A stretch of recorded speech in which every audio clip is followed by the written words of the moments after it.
मालेगाव कृषी उत्पन्न बाजार समितीमध्ये जे फळफळावळ आणि भाजीपाला खरेदी विक्री केंद्र चालवलं जातं, यामध्ये शेतकऱ्यांनी असं तक्रार निवेदन दिलेलं आहे की व्यापारी हे बाजार समितीत माल विक्री केल्यानंतर 3% इतर म्हणून कपात करतात. तर अशा पद्धतीचं निवेदन आम्हाला मिळालेलं आहे आणि काही पावत्या पण मिळालेल्या आहेत. त्या पद्धतीने आम्ही व्यापाऱ्यांना कारणे दाखवा नोटीस बजावलेली आहे. 7 दिवसाच्या आत आम्हाला जर परिपूर्ण कारण त्यांनी दिलं नाही, तर संबंधित व्यापाऱ्यांचे लायसन्स आम्ही रद्द करू, असा संचालक मंडळाच्या वतीने आम्ही ठरवलेलं आहे.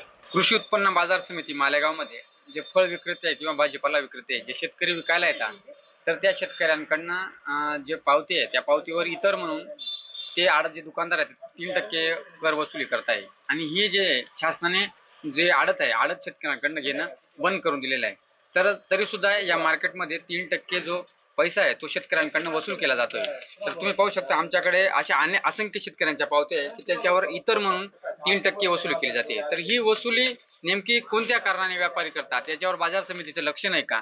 आणि हे जर व्यापारी वसूल करत असतील तर ते कोणाचं त्यांना पाठबळ आहे त्यामुळे वसूल करतात.